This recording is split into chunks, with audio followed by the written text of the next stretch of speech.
The last day of a camp for me is always surreal.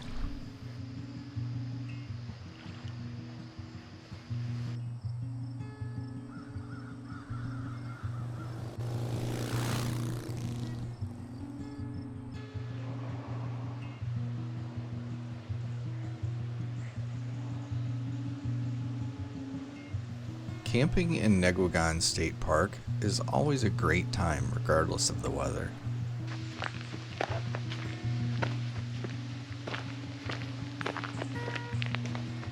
This trip was odd as far as the weather was concerned. We had abnormally cold nights for August, and most of the trip at our site there was driving winds upwards of 10 to 15 miles an hour. The second night was so windy. While laying in my hammock, with the wind blowing the tarp against me, it sounded like a freight train was running past me at full speed.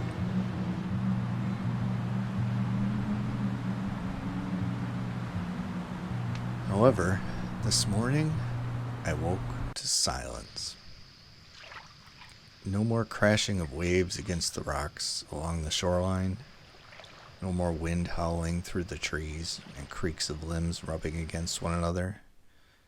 This morning, everything was still.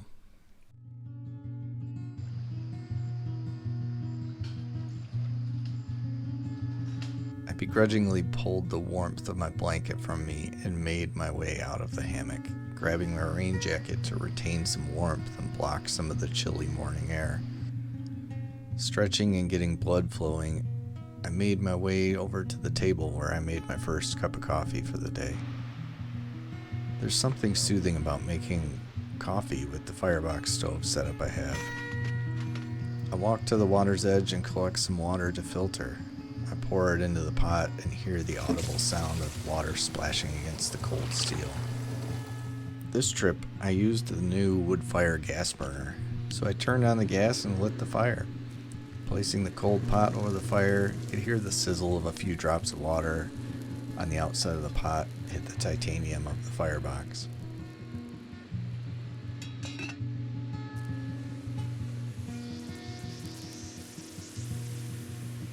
While the water begins to heat up, I get my filter out and add it into the AeroPress. Then reach for a bag of Kona vanilla and macadamia nut coffee. Opening the bag, my body starts to wake up when the aroma of the fresh grounds fills the air around me.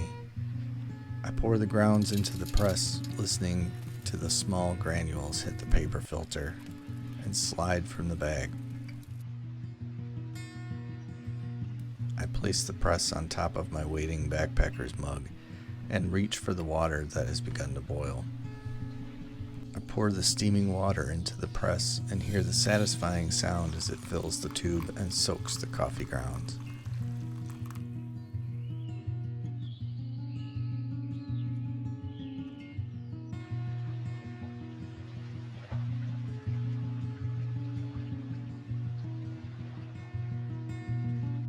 Then pressing the plunger down until all the water has passed through, the last satisfying sounds of an air pocket passes through and wafts up smells of a perfectly prepared cup of coffee. It's time to enjoy my efforts. I make my way to the water's edge. The water is like glass this morning. Only the slightest little ripples make it to the shore as I gently roll across the sand. My body is still sore from the previous day's hike, so I slowly make my way to sit on the cool sand and drink and take in the morning views. Everything is calm and still. The sounds of birds around me sing their morning songs, and somewhere behind me a squirrel rustles through the forest floor looking for its breakfast. What looks to be 100 gnats swarm over the water's edge, forming a small twister of sorts. As the sun comes over the trees and glimmers along the surface of the water, I hear the call of something large in the distance. I look over my shoulder and witness the majestic bald eagle soaring over the treetops, scanning the water for fish.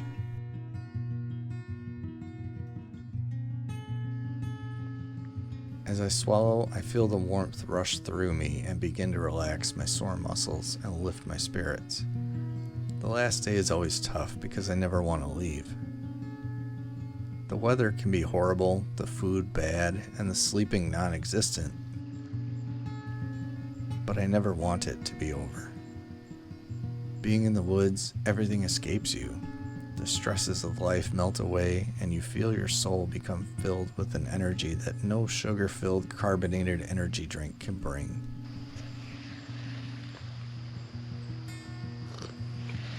I sit and think about life, events from my past, visions of grandeur and plans for the future, and whatever else makes its way into my thoughts, sipping on my coffee and listening to life all around me.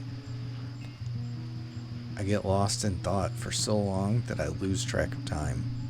The smells of breakfast cooking stir me from my slumber of visions and ideas and bring thoughts of an empty stomach and a camp to break down. Everything needs to be taken down carefully, packed away, and hiked back out to the truck.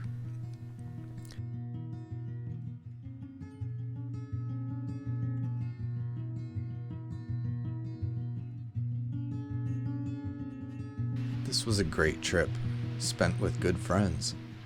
A lot of stories were shared around the campfire at night, and laughs were given out in abundance. Countless stars gazed upon, and meteors excited each person with its instant flash of light as they flew across the night sky.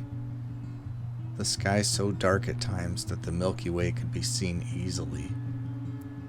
The cool, crisp night air would eventually make its way through our jackets, and we would rush back to the warmth of the fire, only to rush back out to see more stars. And so the cycle continued until each person grew tired and eventually retreated to sleep in the comfort of their sleeping bags.